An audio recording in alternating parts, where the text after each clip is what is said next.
오늘이 2015년의 마지막 주일 예배를 드리고 있습니다. 4일밖에 남지 않았습니다. 어떠세요, 여러분? 이 올 한 해를 이렇게 뒤를 돌아보니 시원섭섭하시지요? 아쉬움이 좀 남아 있으십니까? 어떤 아쉬움, 앙금 같은 것, 죄책감? 제가 만약에 그런 능력이 있어서 여러분에게 해 주실 수 있다면 여러분 대답이 무엇일까요? 지금 여러분에게 무엇이 가장 필요하십니까? 지금 이 시점 가운데 2015년 마지막 12월 27일 이제 불과 4일 남은 이 시점 가운데서 나에게 이것만 있다면 나는 2015년을 돌아볼 때 Yes, I definitely would feel free 하는 그런 생각이 있으세요? 무겁지 않고 자유로울 것 같고 후회가 남지 않을 것 같은 그게 무엇입니까? 돈이요? 건강? 아니면 여러분이 지금 현재 만나고 있는 어떤 그 어려운 상황 가운데서 큰 것 하나만 좀 해결해 주시면? 아니면 여러분이 시간이 좀 더 있으면은 문제가 마음에 있는 무거움이 없어질 것 같으시대요? 뭐가 제일 필요하십니까? 우리가 참 매년 송구영신 예배도 드리고 하나님 앞에 서원도 하고 약속도 하면서 그 해를 시작해 보지만 좀 지나면 그 해 끝부분에 가서 항상 저희 마음 가운데 회환이 남고 후회감도 있고 씁쓸한 것도 있고 아쉬움도 있고 그렇지만 시간은 흘러가야 되니까 그냥 잊고 나가야 하는가 보다라고 생각을 하면서 때로는 우리는 그냥 앞으로 달려나갑니다. 매해 우리가 살아보면 참 안타까운 것은 그 해에 처음 시작할 때 하나님 앞에 기도하면서 때로는 손을 들고 서원을 하면서 결심도 하고 이번 올 한 해는 잘 살아봐야지 라고 생각하면서 살아왔는데 큰 차이가 없다는 거예요. 올해나 예전에 지나왔던 해나 그러면서 우리는 지금 2016년 대망의 새해라는 표현까지 써가면서 새해를 한번 맞이해 보려고 합니다. 새해가 여러분에게 정말 소망이 될 수 있는 근거가 어디에 있습니까? 무엇이 여러분에게 그렇게 할 것이다, 나의 새해는 달라질 것이다 라고 자신 있게 만들 수 있는 그것이 여러분 무엇입니까? 분명히 건강은 아니에요. 지금 여러분이 평생 가장 젊은 때이기 때문에 그렇지 않다는 거죠. 그럼 내가 이것이 더해지면 달라질까? 우리가 해마다 결심하는 그것을 지키는 것이 그렇게 어려운 이유가 하나 있습니다. 그것은 무엇인가? 해결하고 넘어가야 하는데 뒤를 전혀 보지 않고 그냥 앞만 달리려고 하는 그러한 습성이 저희들 가운데 있기 때문에 저희는 이 시점쯤 되면 마음이 무거워요. 오늘 여러분 교회로 예배 드리기 위하여서 달려오실 때에 하이웨이를 타셨죠? 95번 타신 분도 계시고 2번 타고 오신 분도 계시고 93번으로 이렇게 돌아서 오신 분도 계세요. 자, 제가 여러분에게 질문 하나 드립니다. 자, 여러분이 로컬로 집에서 나오셔가지고 이제 하이웨이 램프를 통해서 들어가는데 램프로 들어가서 이제 하이웨이로 딱 합류할 때에 여러분 주의해야 될 사항이 뭐가 있나요? 헬리콥터를 타고 오셨구나. 뭐를 조심하셔야 돼요? 오유, 정답이 바로 나왔습니다. 그래요. 앞에 차나 옆에 차가 있는가 그건 보면서 들어가면 돼요. 더 중요한 건 무엇인가? 가끔 우리가 1차선이 아니고 이 램프 쪽에 가까이 끝에 있는 차를 운전하면 어떤 분이 이렇게 쑥 나오시죠. 캐딜락 같은 것을 주로 잘 타시는 분들이십니다. 딱 들어오시면은 갑자기 지금까지 달려왔던 속도하고 전혀 상관없이 그분의 속도가 따로 있다는 거예요. 시속 40 miles per hour, 50 miles per hour. 자, 우리가 램프로 들어갔을 때 하이웨이로 뒤에 오는 차량과 흘러가는 트래픽 플로우를 계산하지 않고 들어가게 되면 뒤에서 오는 것들이 우리를 칩니다.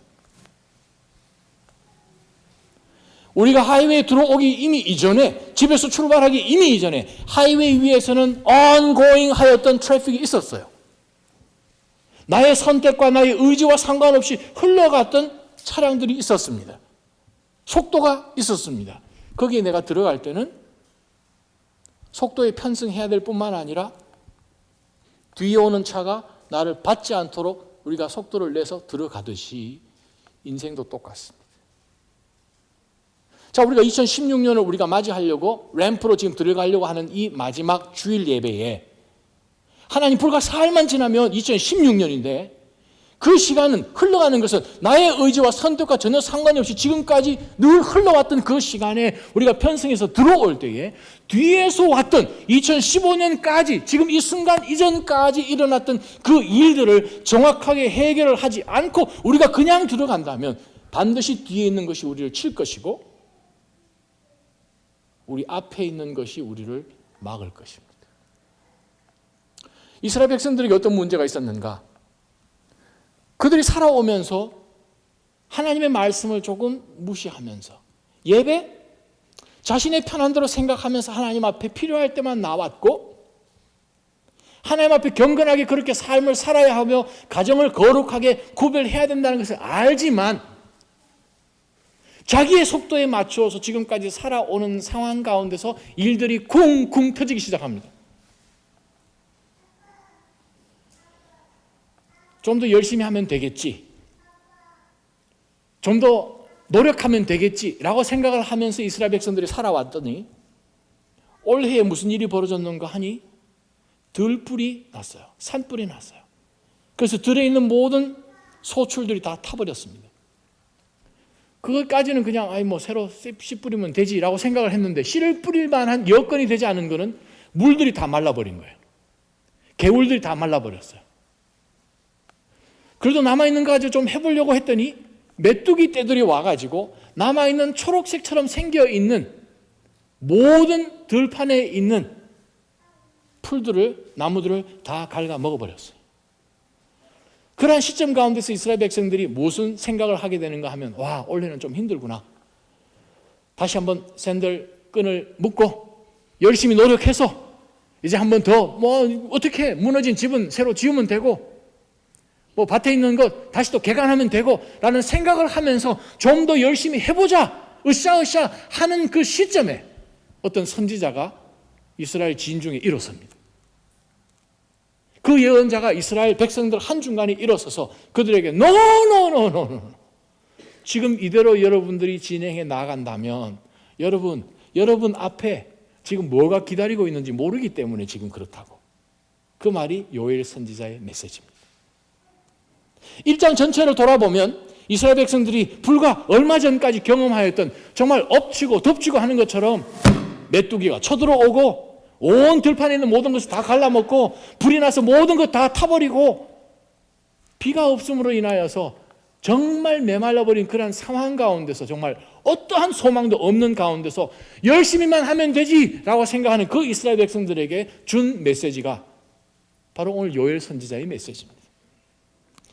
여러분 성경책 가지고 계시면 한번 펴보셨으면 좋겠습니다. 2장 1절을 한번 보십시다. 요엘이 이렇게 선포합니다. 시온의 나팔을 부르라. 내 거룩한 산에서 경보의 소리를 울리라 라고 하나님이 예언자 요엘에게 이 말씀을 주셨어요. 이 땅에 사는 모든 사람들이 공포로 떨게 하여라. 왜? 이유가 1절 마지막에 나옵니다. 여호와의 날이 오고 있다는 거예요. 확실히 가까이 다가와 있다는 거예요.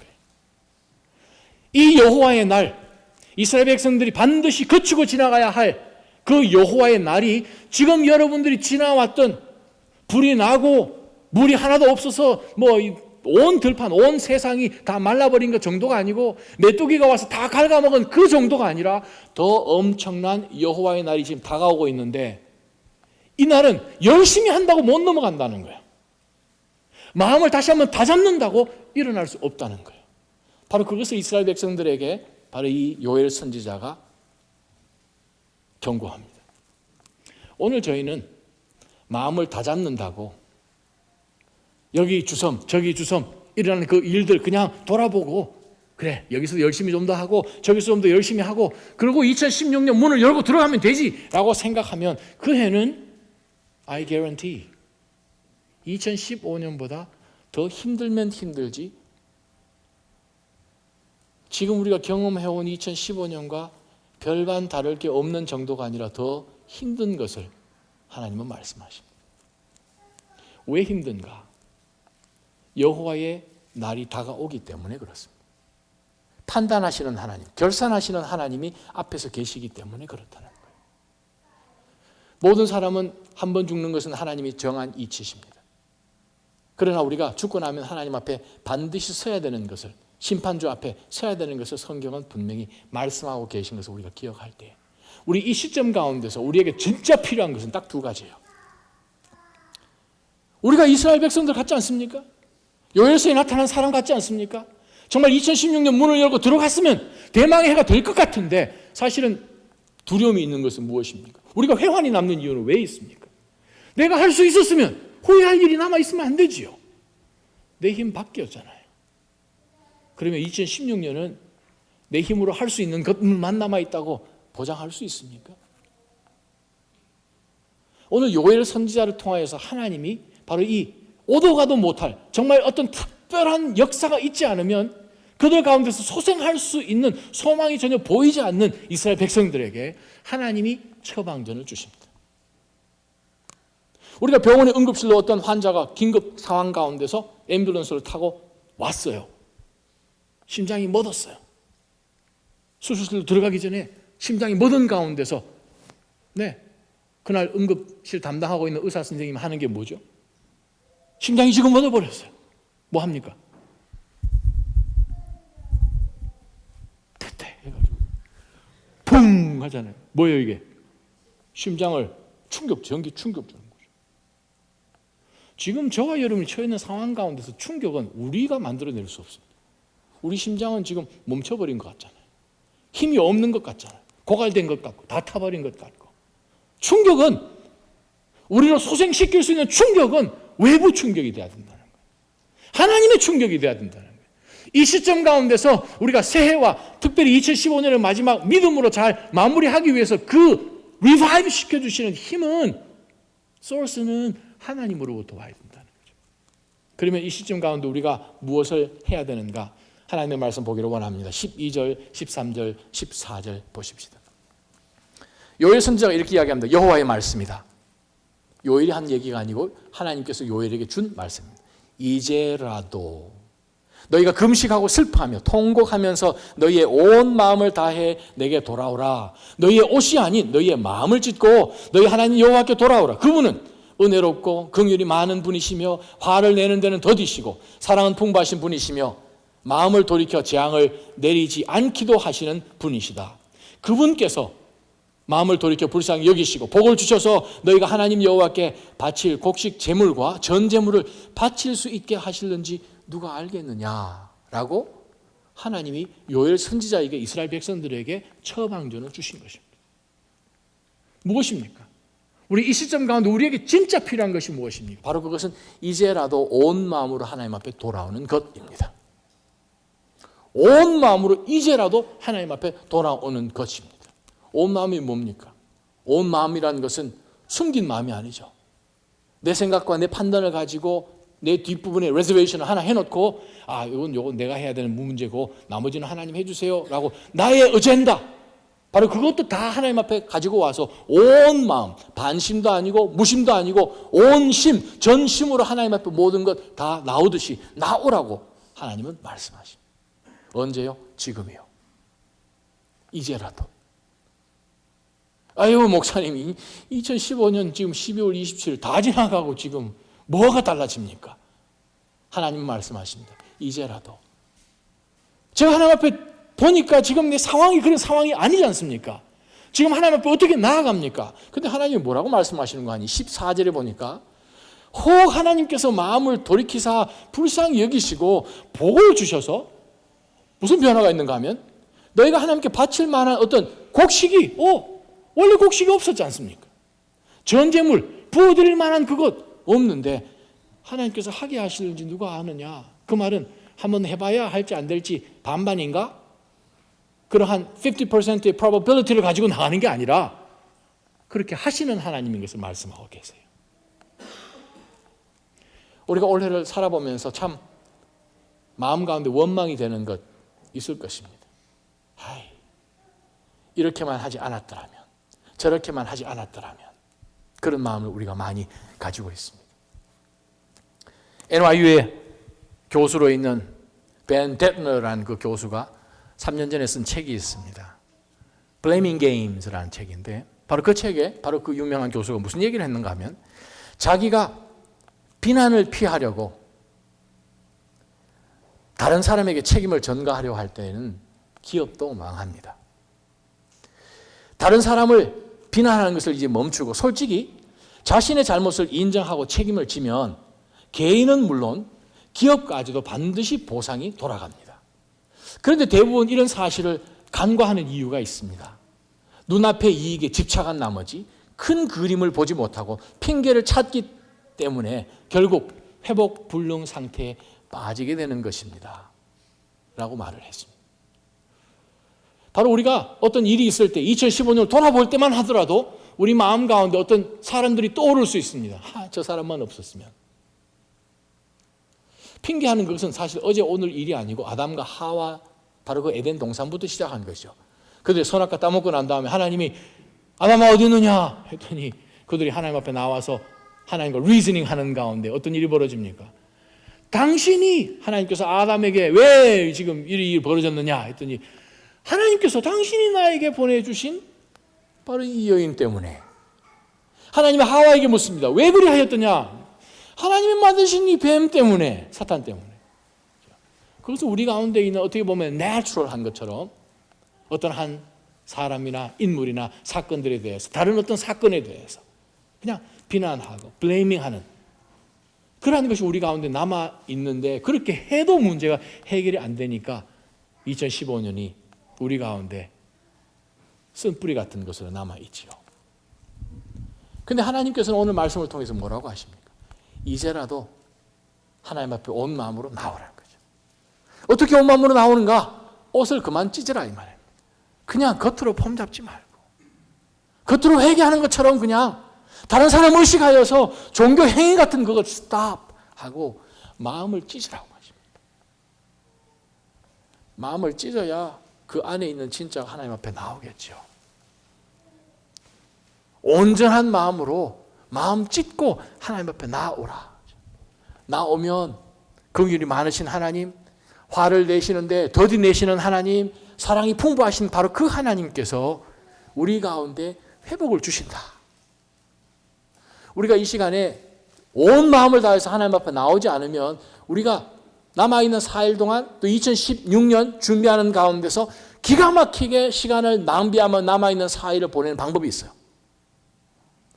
남 욕하면 됩니다. 나도 욕하면 되고요. 블레이밍 하면 되고요. 내가 처해져 있는 이 상황 가운데서 넋을 놓고 있으면 4일은 기가 막히게 빨리 갑니다. 2015년 지난 361일이 그렇게 지나간 것처럼 더 빨리 지나갈 것입니다. 그런데 하나님은 말씀하십니다. 이제라도. 그래요. 하나님 부끄럽습니다. 이 올 한 해 그냥 기가 막히게 내 마음대로 살아버렸는데 남아있는 4일 앞에서 하나님 좀 낯이 좀 뜨뜻하네요. 하나님 말씀하십니다. 이제라도. 그만큼 하나님은 우리를 기다려주기를 원하십니다. 그만큼 하나님께서 우리가 회복되기를 원하십니다. 사랑하는 낮아짐 성도 여러분, 이제라도 하나님 앞에 마음을 찢고 전심으로 회개하며 나오면 하나님이 말씀하십니다. 회복시켜 주신다. 이러한 회복의 하나님의 복이 저와 여러분 가운데 있기를 축원합니다. 저와 여러분 하나님의 말씀 한 군데 찾았으면 좋겠는데 누가복음 13장이요. 누가복음 13장 1절에서 5절 말씀을 함께 읽어보았으면 좋겠습니다. 예수님이 하신 말씀이에요. 함께 읽어봅니다. 바로 그때 시작. 바로 그때 몇몇 사람들이 와서 빌라도가 갈릴리 사람들의 피를 그의 희생 제물과 섞었다는 소식을 예수께 전했습니다. 예수께서 대답하셨습니다. 그 갈릴리 사람들이 다른 모든 갈릴리 사람들보다 더 악한 죄인이어서 이런 변을 당했다고 생각하느냐? 그렇지 않다. 내가 너희에게 말한다. 너희도 회개하지 않으면 모두 멸망할 것이다. 또 실로암에서 탑이 무너져 죽은 18명은 어떠하냐? 다른 모든 예루살렘 사람들보다 그들이 죄를 더 많이 지었다고 생각하느냐? 그렇지 않다. 내가 너희에게 말한다. 너희도 회개하지 않으면 모두 멸망할 것이다. 필라델피아에 가게 되면 미국의 장로교회의 가장 어머니격이 되는 네, 장로교회가 있죠. 지난 100여 년 동안 아주 모범적으로 제10 장로교회, 10th Presbyterian Church. 거기 오랫동안 목회하시고 또 전 세계적인 학자셨던 제임스 몬가머리 보이스 그 목사님께서 이런 말씀을 하십니다. 우리가 뉴스를 통해 이런 비극적인 사건들을 접하고 우리는 이런 생각을 우리 마음들에 가집니다. 와, 우리에겐 저런 일이 안 일어났구나. 저 사람들은 참 안 됐다. 그런데 그 목사님이 뭐라고 얘기를 하시는가 하면, 왜 우리에게 이런 일들이 일어나지 않는가? 왜 우리는 죽지 않았는가? 오, 다행이다 라고 질문해서는 안 된다라고 목사님이 말씀하셨어요. 그 말은 무엇인가? 우리에게도 일어날 수 있다는 거예요. 진짜 중요한 것은 몬가머리 보이스 목사님 하신 것은 우리가 죄인인 것을 잊지 말아야 한다는 거예요. 2015년을 지나보면서 여기저기 교통사고도 많이 일어나고 천재지변도 일어나는 가운데서 우리가 마지막 예배를 하나님 앞에 드릴 수 있게끔 인도해 주신 그것은 하나님의 절대적인 은혜입니다. 그런데 우리가 잊지 말아야 될 것은 나도 저럴 수 있었다는 거죠. 나도 죄인이기 때문에 멸망당할 수 있음에도 불구하고 하나님이 기다려 주신 것은 무엇인가? 하나님의 은혜예요. 내가 잘나서가 아니에요. 하나님께서 우리를 통해서 하나님의 하나님 되심을 드러내시기 위하여서 기회를 주신 거예요. 두 번째, 우리가 이 시점 가운데서 꼭 붙들어야 될 말씀을 다시 한번 찾아보기를 원합니다. 다시 한번 요엘서 2장으로 넘어갔을 때 요엘서 2장 15절부터 17절 말씀입니다. 시온에서 나팔을 불라 거룩한 금식을 선포하고 거룩한 공회를 소집하라. 백성을 모으고 공회를 거룩하게 하라. 장로들을 모으고 어린아이들과 젖먹이들도 모으라. 신랑은 자기 방에서 나오고 신부도 자기 침실에서 나오게 하라. 여호와를 섬기는 제사장들로 하여금 성전 현관과 제단 사이에서 울며 말하게 하라. 여호와여, 주의 백성들을 불쌍히 여기소서. 주의 소유가 수치를 당하지 않게 하시고 민족들의 웃음거리가 되는 일이 없게 하소서. 민족들이 서로 그들의 하나님이 어디 있는가라고 말해서야 어떻게 되겠습니까? 우리가 15절, 16절, 17절을 볼 때에 우리가 마지막 이 시점 가운데서 2016년을 기다리고 있는 시점 가운데서 우리에게 진짜 필요한 것이 무엇인가?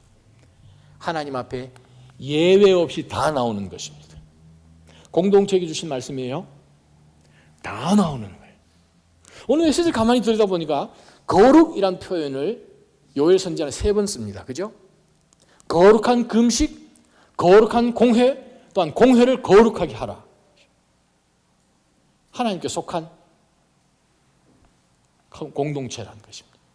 바로 그 공동체 가운데 하나님께서 말씀하십니다.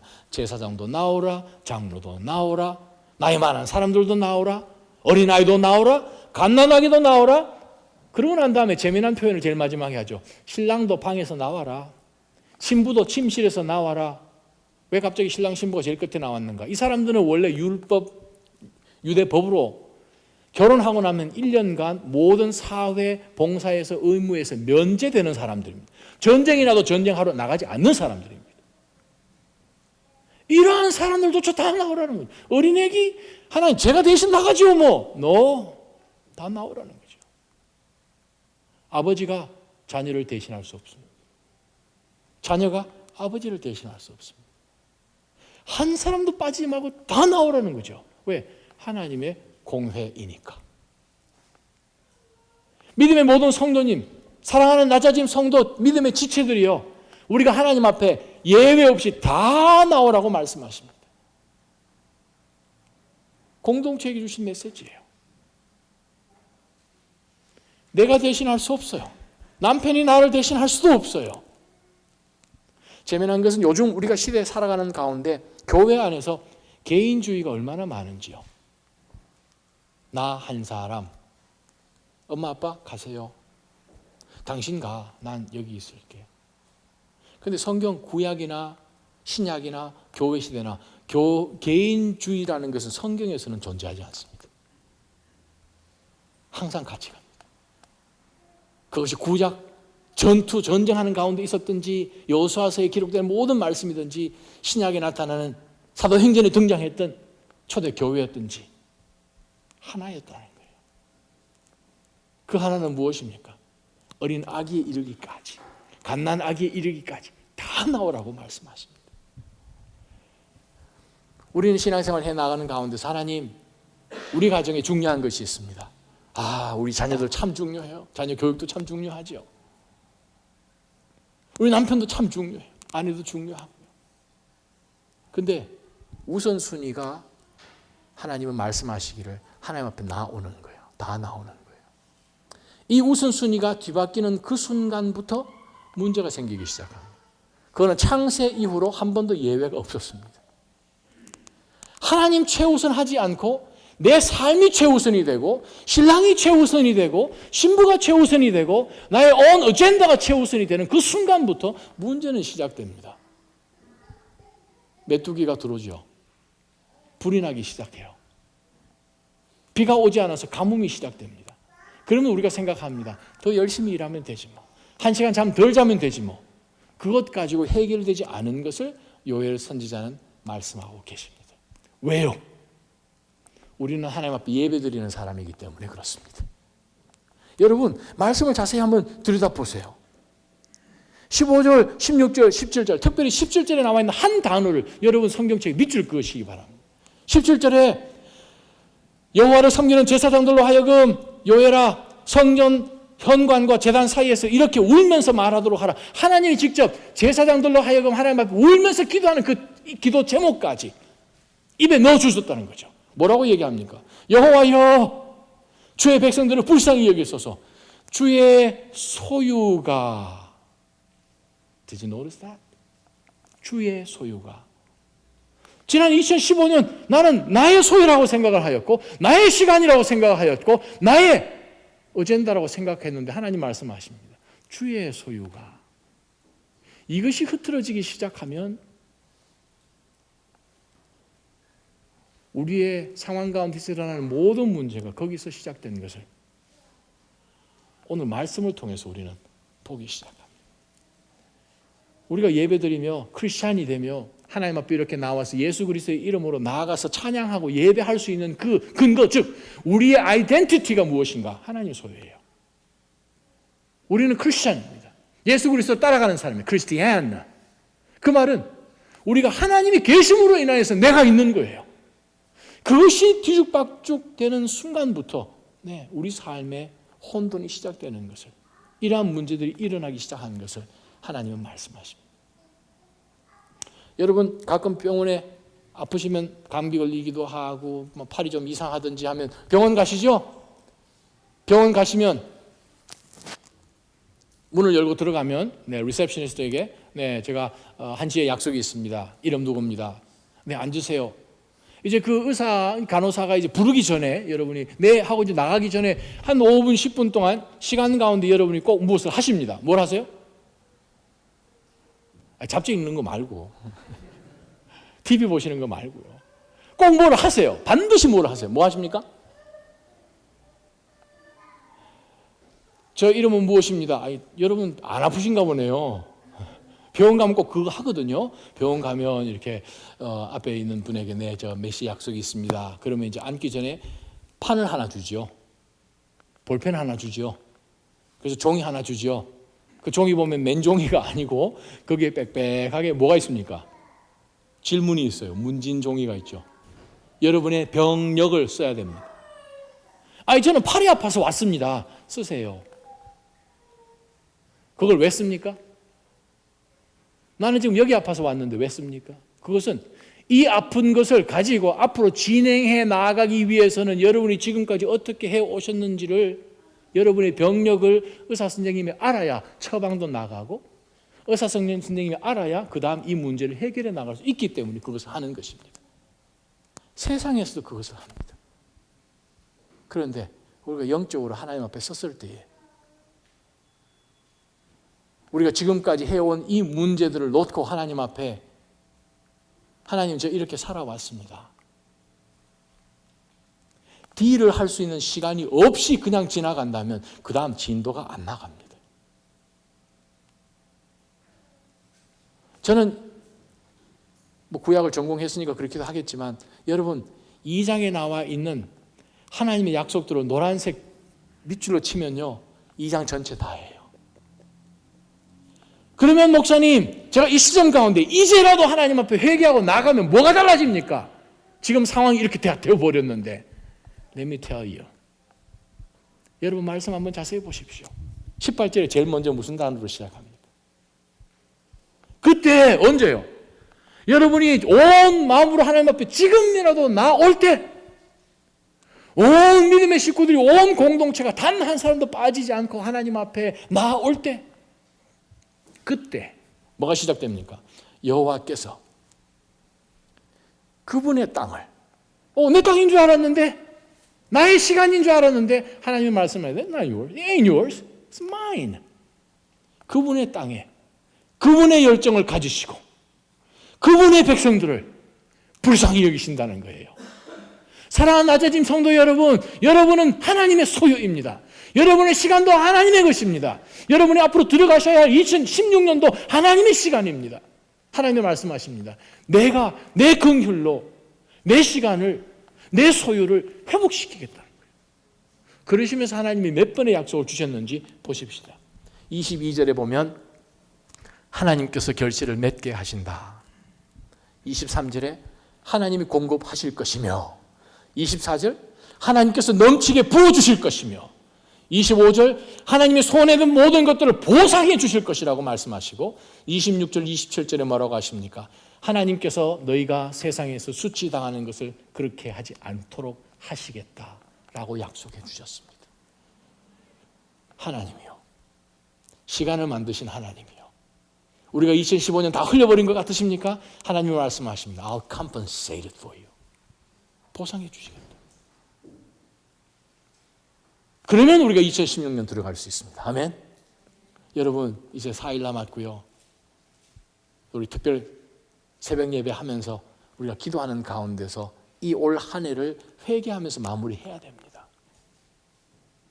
회개 가운데서 하나님이 주시는 하나님의 시간이 되게끔 하기 위해서 우리가 그냥 흘러가는 크로노스가 아니라 하나님의 카이로스로 만들기 위해서는 이 시점 가운데서 하나님 앞에 전심으로 나오지 않으면 우리 2016년 자신 없어요. 그러나 정말 하나님이 여러분의 주인이 되셔서 소유이신 여러분의 인생을 송두리째 변화시키시고 채우시고 회복시키시고 공급하시고 보호하시고 수치를 당하게 해주지 아니하시는 그 은혜가 저희 낮아진 교회 가운데 있기를 주님의 이름으로 축원합니다. 기도하십니다.